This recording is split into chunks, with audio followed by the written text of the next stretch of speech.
Amber, thank you so much for joining us Oh, you're welcome. today. Let's just get stuck straight in at the beginning. How did you begin in a career that takes you on tour, that manages live music, the best bits of it, really, as far as I'm concerned? Well, I think probably I should start where I sort of really got myself stuck into like the music industry, and it wasn't in the live music industry at all. I did work experience at a music publicity company called LD Publicity, which, funnily enough, used to do the Brit Awards publicity. So I was there doing work experience. Unfortunately, back then when it was work experience, it was very much making friends with the fax machine, making cups of Cups of tea. tea. Cups of tea, We all always know cups of tea. it. I think everybody knows how to make a great cup of tea. And also stuffing press packs for artists. So it was a week of standing by the fax machine, faxing Rolling Stones press cuttings to all of the Rolling Stones, all of their management company. And notoriously, the fax machine would get stuck, and I'd be there for all morning thinking, is this really what the music industry is about? But I still loved it. You know, it was really, really exciting. I was working with the director who was the Rolling Stones PR. He did the Brit Awards. He was Tina Turner's publicist as well. So Gosh, it was yeah, like, he's seen it some was a big things. deal. It was a big deal, and it was very intimidating. But I did my week there, and I just went back to my. I grew up in Slough, so I just went back to Slough and didn't think anything of it. Just, you know, carried on going to gigs. I've always been a lifelong gig goer. And then got a call probably about 2 weeks later saying, you know what, we were really impressed with you. You know, would you like to come on board as a junior, like, music publicist? I literally thought all of my Christmases had come at once because I'd clearly impressed them. I don't know what I'd done. Great Maybe, faxing. yeah, Great great stuffing of faxing. VHSs. Yeah, great tea making. It was probably the tea making. So, Amber, how old were you when you got that work experience? How did you get it? So I think I was like around 18 or 19. And what I'd done was I'd always had a love of writing, and, you know, I kept journals as a kid and things. And I just decided to write a lot of letters to people at record companies to see if anything happened, you know, because sort of prior to that, I was really, really trying to find my path because I wasn't really that academic, and I was getting kind of lost with what I wanted to do. And I used to, when I was sort of in my early teens, sort of 14, 15, there was a recording studio down the road, and I just used to sort of turn up there and, again, make cups of tea. It's always about the tea. And then they eventually asked me to, like, help keep the rehearsal diaries. And I, you know, kept on hanging out there, and I was making connections and talking to people. And it was one of the producers there who said, you know, have you actually ever thought about, you know, doing a fanzine for the recording studio? So I did this like little magazine, and I used to review some of the band demos and things. And then he said to me, well, why don't you just write to some of the record companies and see whether, you know, they've got anything going, you know, even if it's just as a junior. I had no idea that this was actually going to work, because back then it wasn't like sending an email. You were writing a letter, Gotta get a stamp on it. putting a stamp on it, and then putting it in the post. And I'll never forget getting that letter back and opening it, and this press officer saying, oh, you know, we'd really like to invite you in for a week's work experience. And that was pretty much how it happened. And, you know, that's the thing that I really want to impress on people, is like, please never hold back on, you know, like, reaching out to people, because those, you know, emails, DMs, those messages on LinkedIn, you never know who you can end up connecting with. And a lot of the people that I connected with from back then are now in like really big positions within the industry. And, you know, it is a relationships business, and you just never know who you're going to meet. But I was so pleased that I took that advice to actually, you know, get the confidence to write those letters, because otherwise I probably wouldn't be sitting here. And what did you do as an agent? So I was an agent's assistant, which meant I was responsible for all of the scheduling, so helping route tours. Right. So that was like basically looking at a big map and making sure that all of the tours were routed, all the contract negotiations, making sure bands were getting paid in time, making sure that they had the right work permits to get into the country. So as an assistant to an agent, you basically cover everything, and you have to be all seeing, all knowing.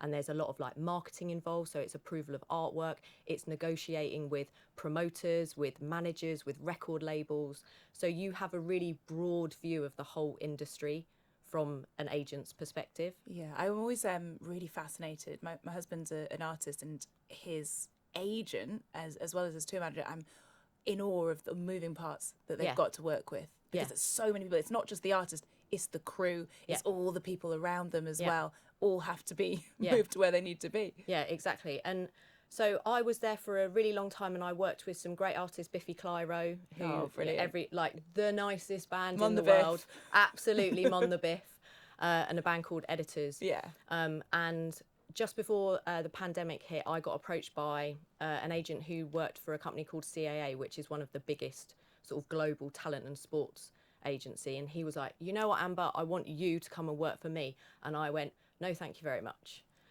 And he was like, sorry, you're turning me down? And I went, well, yeah, I've worked with all of these artists for such a long time, and I felt such a loyalty for working with them, because when you work in touring, you know, you are at the forefront of like their career, because touring is so important. He drove all the way up from his house and he sat me down. He like came and he basically PR'd me and was like, look at all of these amazing artists I work for. He was like Shania Twain, Cody Johnson, Sophie Ellis-Bextor, Anastasia, Dido, the list goes on. And I went, okay, go on then. So I took the jump, and I've been at CAA now for 5 years, and I'm one of the senior music touring assistants there, but I don't just do that job. I also oversee all of the assistants within the music touring team, and I mentor all of the interns that we have there. So I help a lot with like the new assistants that are coming in, and sort of helping them learn the job and basically answering any questions that they may have. What sort of questions do they have? Because you've seen so many different types of roles and so many different types of artists and so many different trends in the music industry, which in itself has evolved and changed so much over the years. Yeah. So what advice are you finding helpful to give them? When we have it, ask questions. I'm a great believer in, you know, it is one of those age-old sort of tropes, but it's like no question is a stupid question. You know, the more that you ask questions, the more knowledge you can get. And one of the things I will always say to people, like, I felt so intimidated when I first got into the music industry, because, you know, there were all of these people that have been doing it for a really long time, and I felt so like apart from and distanced from them, because I was brand new and I didn't know what I was doing. But the one thing that kept me going was my knowledge. Like, I immersed myself in music, you know, music history, like how, like just musicians' history or the music industry history, or the knowledge of, you know, how a record like contract gets put together.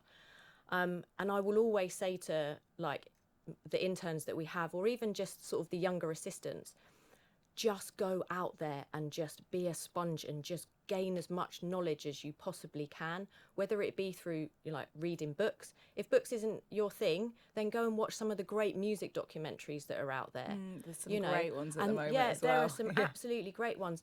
But having that knowledge then empowered me to actually feel like I could, you know, I was worthy of a seat at the table, because I felt like I knew what I was talking about. And that really helped me. And I will always say to people, just, you know, just take in all of the knowledge, because nowadays there's so many resources. There's so many great courses that you can do, which weren't around when I first started, you know, and like initiatives like this one, which I think is just so valid. You know, it really is valid that, you know, we should be, as music industry professionals, reaching out to schools and to universities to actually get people to understand that the music industry isn't this like big scary thing that's like really impossible to get into. It's actually, you know, we can be quite welcoming. Yeah, and then you can belong. You can feel like you belong. You're welcome. You're obviously very driven and motivated, like right from doing your work experience all the way through. You mentioned patience as well, if you're looking to perhaps be a manager. What other qualities do you think are really important to have in this industry? One thing I think that a lot of people don't realise is a good quality is you have to be able to get on with everybody. Like the chain of people that I have to deal with in my job, it's not just artist, manager.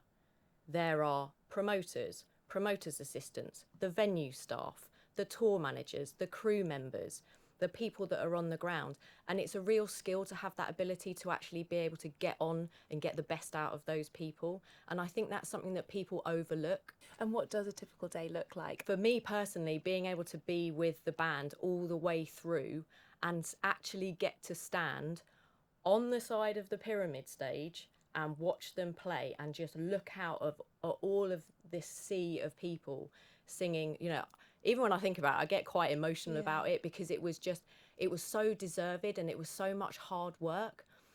But also on the flip side, working with editors as well, who I've worked with since the beginning, they were doing sort of the equivalent of headlining Glastonbury in the Netherlands and Belgium. You know, they're Billboard famous over there, like they're huge.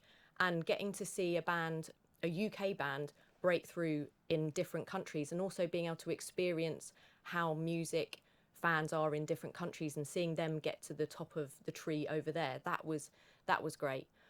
We've been talking so much about how it feels to be a creative and what those options are to you in the music industry as part of this Mic Drops Talks. But what I've noticed from speaking to you is how important it is to be a fan of music. Oh yeah. You know, to really care. Like you love music, therefore you want to help it. Yeah. You want to help keep giving people that joy and that magic. And you've mentioned so many different jobs, which is so helpful to us, because that's what we're doing. That's what we're all about. Is saying, listen, there are so many different options and routes in there. Oh, there really is. But I think there's a lack of understanding in the wider sort of out there about how many people it takes to actually put together a show. And I think there needs to be a real the industry needs to sort of rethink how it outreaches to people, because to put on one arena show, there's at least like 300 people that goes into doing that. And that can be like catering staff, riggers, carpenters. And yet when I've lectured at sort of creative arts colleges before, people just don't know that those jobs exist. And what I'll always say is, like, you know what? There is a place for you. Even if you're not musical, like the guy I work for now, he's not got a musical bone in his body, but he's a massive fan. Yeah. And what he experiences when he works with artists is very different to what I experience. And it's just about getting people to understand that there are all of these different jobs. And it's not just, again, artist, manager, that's it. And you might have transferable skills that you didn't even know were transferable to this. Yeah, exactly. So if you could talk to 11, 12-year-old Amber and give her a piece of advice, you told me the advice you give to your mentees, but what would you say to yourself, knowing what you know now and what you didn't then? Well, it was quite funny. I was very single-minded when I was younger, and I always knew I wanted to work in music. Right. I didn't know where I'd end up, but I was very single-minded. And if I had to say anything to myself, I think I'd almost just want to tell myself that I did it. It's one of those things that I will say to, you know, people that want to get into the music industry, don't be afraid to reach out to people.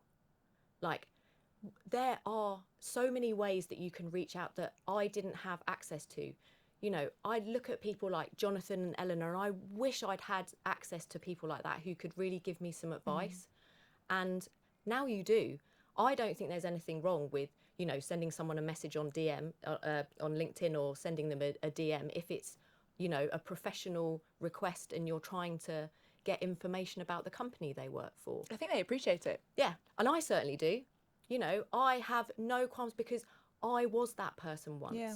And I think sometimes people have to, within the industry, have to remember where they came from.